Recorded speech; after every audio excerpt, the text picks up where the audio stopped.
Imagine spending exactly 1 hour exploring a distant planet, only to return to Earth and find that 7 years have passed. Your colleagues have aged, your children are grown, and the world you knew has moved on without you. This gap between experiences is a proven physical phenomenon known as time dilation. Most of us live under the assumption that time is a universal constant, an invisible clock ticking at the same rate for everyone, everywhere in the cosmos. Albert Einstein upended that assumption by demonstrating that time is a flexible dimension.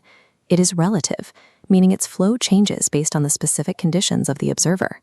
Achieving a precise 1 hour to 7 year ratio requires us to manipulate the two variables that control the pace of time, extreme speed and intense gravity.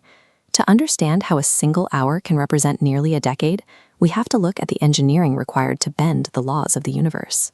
Our first method for warping time relies on special relativity, which focuses on the relationship between time and velocity.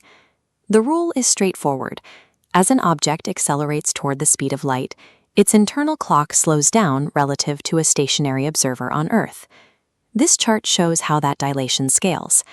At 20% the speed of light, the difference is negligible. At 99%, the curve spikes, turning 1 hour on a ship into 6 hours on the ground. To reach our specific target of 1 hour equaling 7 years, a ship would need to travel at exactly 99.9999867% the speed of light. While the math works, the energy requirements are impossible. Accelerating mass to this velocity requires infinite energy. Even the Parker Solar Probe, which represents the current peak of human speed, reaches only a tiny fraction of a percent of light speed. Velocity provides the correct formula for a 7-year jump, but the energy barrier makes it an impractical solution for any ship with mass. Our second option shifts from speed to general relativity, which uses the weight of massive objects to warp the environment. Massive objects bend the fabric of spacetime. The stronger the gravitational pull within that bend, the slower time progresses for anyone inside it. We see this on a microscale with GPS satellites.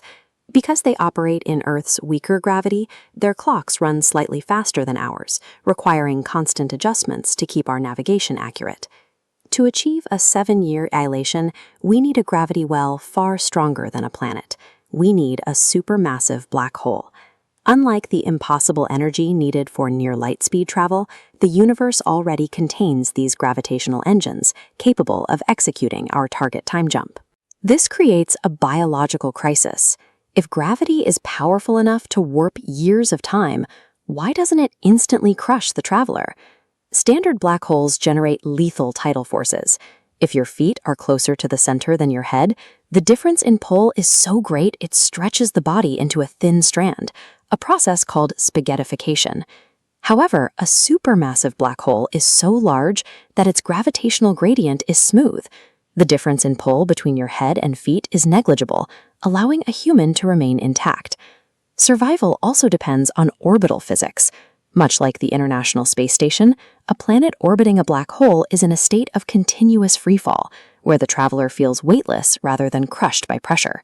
Throughout this journey, the traveler's biological functions remain unchanged. Thinking, breathing, and moving feel exactly as they do on Earth. Reaching the 7-year mark depends on the immense scale of the black hole and the mechanics of a freefall orbit. The cosmic formula is clear. High speed and heavy gravity slow time down, while weak gravity and low speed allow it to pass normally.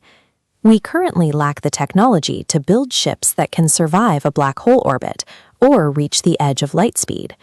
These laws also dictate a one-way path. While we can use these forces to leap into the future, physics provides no mechanism to travel back into the past.